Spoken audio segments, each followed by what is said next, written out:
আগামী 14ই জানুয়ারি 2025 বাংলার 29শে পৌষ 1431 মঙ্গলবার দিন অনুষ্ঠিত হবে মকর সংক্রান্তি বা পৌষ পার্বণ। নতুন বছরের অর্থাৎ 2025-এর মকর সংক্রান্তি হিন্দু ধর্মের প্রথম বড় উৎসব হিসেবে উদযাপিত হবে। যখন সূর্যদেব ধনু রাশি থেকে মকর রাশিতে প্রবেশ করবেন তখনই হবে মকর সংক্রান্তি, যা হিন্দু ধর্মের সবথেকে বড় উৎসব। এই বিশেষ দিনে অনেকের ঘরেই মা লক্ষ্মী এবং সত্যনারায়ণ ভগবানের পুজো করা হয়। মকর সংক্রান্তির দিন স্নান ও দানের আছে বিশেষ গুরুত্ব। জ্যোতিষশাস্ত্র অনুযায়ী মকর সংক্রান্তির দিন যে পুণ্য কাজ করা হয় বা দান করা হয় বা যে পূজা পাঠ করা হয় তা কিন্তু জীবনে দারুণভাবে প্রভাব ফেলে। মকর সংক্রান্তির দিন কি কি শুভ কাজ করলে বা কি দান করলে লক্ষ্মী দেবী অত্যন্ত প্রসন্ন হন এবং ভুলেও কোন কোন জিনিস দান করবেন না, এই সমস্ত বিষয় নিয়েই জানবো আজকের এই ভিডিওতে। নমস্কার বন্ধুরা, ভক্তিমূলক কথা চ্যানেলে জানাই আপনাদের সকলকে স্বাগত। বন্ধুরা, আশা করছি ঈশ্বরের আশীর্বাদে আপনারা প্রত্যেকেই ভালো আছেন এবং সুস্থই আছেন। সামনেই আসতে চলেছে মকর সংক্রান্তি। পৌষ মাসের শুক্লপক্ষের চতুর্থী তিথি শতভিষা নক্ষত্রের কারণে সকাল থেকেই শুভ কাল শুরু হবে। তাই এই দিন প্রথমেই যে কাজটি করবেন তা হলো গঙ্গা স্নান। মকর সংক্রান্তিতে গঙ্গা স্নান কিন্তু অবশ্যই করা উচিত। কথিত আছে এই দিনে গঙ্গা নদী পৃথিবীতে অবতীর্ণ করেছিলেন। এছাড়াও বিশ্বাস করা হয় যে এই উপলক্ষে সমস্ত দেবতা এসে গঙ্গায় ডুব দেন মানুষের ছদ্মবেশে। দেবতারা মানুষকে সমৃদ্ধি দিয়ে আশীর্বাদ করে থাকেন। তাই সারা বিশ্বের ভক্তরা গঙ্গার ঘাটের কাছে সমবেত হন এবং স্নান করে থাকেন। এগুলি ছাড়াও এই দিন দেবী গঙ্গা প্রতিটি আত্মাকে মোক্ষ দান করেন। জন্ম ও পুনর্জন্মের চক্র থেকে মুক্ত হওয়াকেই মোক্ষ বলা হয়। তাই সনাতন ধর্মের গুরুত্ব প্রধান। বন্ধুরা, এই দিন স্নান এবং দানের জন্য কিছু শুভ সময় আছে। সকাল 9:03 পর থেকে সন্ধ্যা 5:46 পর্যন্ত এই সময়কালের মধ্যেই গঙ্গা স্নান করা, পূজা পাঠ করা, মন্ত্র জপ করা, গরিব দুস্থ ব্যক্তিদের সেবা করা, অন্ন বস্ত্র দান করা সব থেকে শুভ। তাই চেষ্টা করবেন এই সময়ের মধ্যে এই কাজগুলি করার।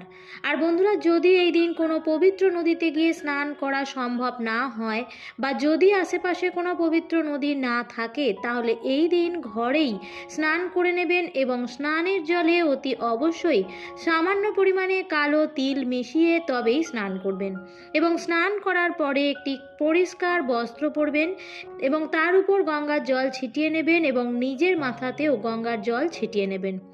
দ্বিতীয়ত বন্ধুরা, এই দিন অবশ্যই প্রত্যেকেরই নিজেদের সাধ্য সামর্থ্য বুঝে কিছু না কিছু দান করা উচিত।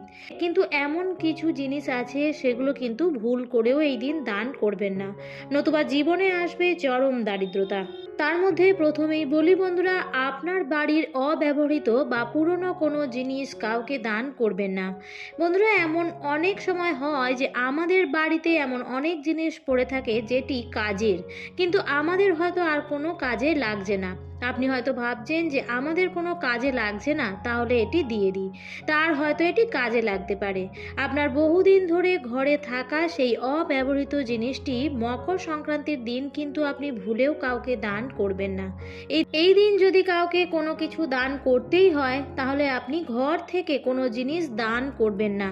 আপনি চাইলে কোনো জিনিস কিনেও দান করতে পারেন, কিন্তু আপনি ঘরের কোনো জিনিস যেমন কোনো বস্ত্র বা কোনো অব্যবহৃত জিনিস বা ঘরের থেকে চাল ডাল এই সমস্ত জিনিস আপনি দান করবেন না। আপনি চাল ডাল বা বস্ত্র দিতেই পারেন, তবে বাজার থেকে কিনে এনে সেটি দেবেন। তবে আপনি রান্না করেও কোনো খাদ্য দিতে পারেন, যেমন চাল ডাল এবং গাওয়া ঘি সহযোগে খিচুড়ি বানিয়ে আপনি এই দিন গরিব দুস্থ মানুষদের উদ্দেশ্যে দান করতে পারেন। দ্বিতীয় হচ্ছে ঝাঁটা। ঝাঁটা কখনোই তো দান করতে নেই, কিন্তু মকর সংক্রান্তির দিন তো ভুলেও আপনি ঝাঁটা দান করবেন না। এতে মা লক্ষ্মী আপনার ওপর রুষ্ট হয়ে যাবেন এবং গৃহ থেকে বিদায় নেবেন। বরঞ্চ এই দিন ঝাঁটা বাড়িতে কিনে নিয়ে আসা অত্যন্ত শুভ। আপনি এই মকর সংক্রান্তির দিন একটি ঝাড়ু কিনে ঘরে নিয়ে আসুন, এতে পরিবারের দেবী লক্ষ্মী বিশেষ আশীর্বাদ বর্ষিত হবে। তৃতীয় হচ্ছে ছুরি, কাঁচি, কোদাল এই ধরনের ধারালো কোনো জিনিসপত্র, এগুলো কিন্তু মকর সংক্রান্তির দিন ভুলেও কাউকে দান করবেন না। চতুর্থ হচ্ছে মকর সংক্রান্তির দিন সকলেই জানেন যে খাদ্য খাবার দেওয়া, নিকট আত্মীয়কে, গরিব মানুষকে, দুঃখী মানুষদের, ভিক্ষুকদের শস্য দান করা অত্যন্ত ভালো। কিন্তু ভুল করেও সেই দিন বাসি খাবার কাউকে দেবেন না।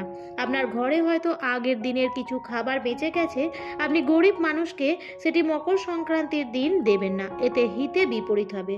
আপনার যদি খাওয়া নড়ি হয় তাহলে আপনি টাটকা রান্না করে সেই খাবার খাওয়াবেন, কিন্তু আগের দিনের কোনো বাসি খাবার কাউকেই দেবেন না। কাউকেই বলতে এমনকি পশু পাখিদেরকেও দেবেন না।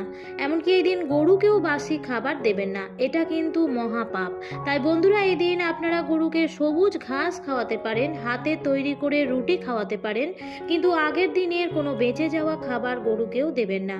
তাই বন্ধুরা, সাধ্য সামর্থ্য মতো দান করুন। আপনি আপনার সাধ্য মতোই দান করুন, আর যেটুকু দান করবেন আপনার মন থেকে ভক্তিভাব নিয়েই করবেন। আপনি আপনার কোনো লাভের কথা ভেবে দান করবেন না, তাহলে কিন্তু দানের পূর্ণ ফল থেকে আপনি বঞ্চিত হবেন। এছাড়াও আপনি মকর সংক্রান্তির দিন পিতৃপুরুষদের উদ্দেশ্যে তিল দান করতে পারেন। এতে করে পূর্বপুরুষরা কিন্তু খুব খুশি হন এবং আপনাদের আশীর্বাদ দিয়ে যান। আপনি এই দিন গুড়ের সঙ্গে তিল, সাদা অথবা কালো, যে কোনো তিলই দান করতে পারেন। এতে সংসারে দারিদ্রতা দূর হয় এবং সমৃদ্ধি লাভ হয়। এছাড়াও এদিন তিল ও গুড় প্রত্যেকেরই খাওয়া উচিত। এগুলি দান করাও যেমন শুভ, তেমনি এগুলি এই দিন খাওয়াও কিন্তু খুবই শুভ বলে মনে করা হয়।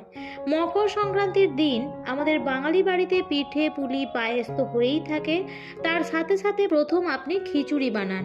আপনি নানা প্রকার ডাল দিয়ে, বিশেষত কালো ডাল এবং তিল এবং গাওয়া ঘি সহযোগে খিচুড়ি বানাতে পারেন এবং সেটি প্রথমে ঠাকুরের সিংহাসনে ভগবানকে নিবেদন করুন এবং তারপরে নিজেরাও গ্রহণ করুন।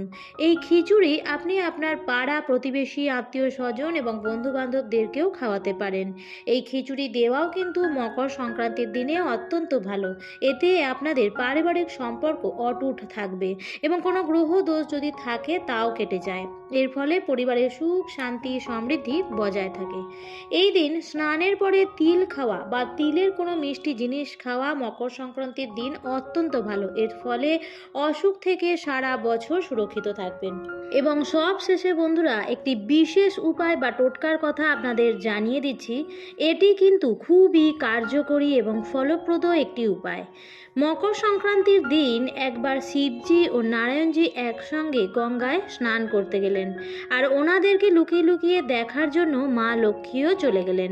তখন শিবজির নজর পড়ল মাতা লক্ষ্মীর উপরে। তখন ভগবান নারায়ণ শিবজিকে জিজ্ঞেস করলেন যে কি দেখলে। তখন শিবজি বললেন, মাতা লক্ষ্মী আমাদেরকে লুকিয়ে লুকিয়ে দেখছে। আর সেই দিন থেকে ওনার নাম দিলেন গুপ্তলক্ষ্মী। তাই যে ব্যক্তি মকর সংক্রান্তির দিনে গুড়ের সাথে কালো তিল মিশিয়ে লাড্ডু মতো করে তার মধ্যে একটি 1 টাকার কয়েন বা 5 টাকার কয়েন রেখে লাড্ডু মতো বানিয়ে সেটিকে যদি যে কোনো মন্দিরে গিয়ে যদি রেখে আসতে পারে, তাহলে তার গুপ্তধন প্রাপ্তির যোগ অবশ্যম্ভাবী। এটি করার ফলে সেই ব্যক্তি কোনো না কোনো সময়ে বা সারা বছরের মধ্যেই বলুন না কেন, কোনো না কোনো সময়ে গুপ্তলক্ষ্মী অবশ্যই পাবে। নিশ্চিত রূপে সে গুপ্তধন পাবেই, তার গুপ্তধন প্রাপ্তির যোগ তৈরি হবে। তাই বন্ধুরা, মকর সংক্রান্তির দিন এই উপায়টি অবশ্যই করুন এবং যে যে জিনিসগুলি দান করা উচিত নয় সেগুলি দান করা থেকে এই দিন বিরত থাকুন। আমার আজকের ভিডিওটি এই পর্যন্তই। ভিডিওটি দেখে যদি ভালো লাগে তাহলে অবশ্যই লাইক, কমেন্ট এবং শেয়ার করতে ভুলবেন না। আবার দেখা হবে পরবর্তী নতুন কোনো ভিডিওতে। ভালো থাকবেন, সুস্থ থাকবেন। ধন্যবাদ।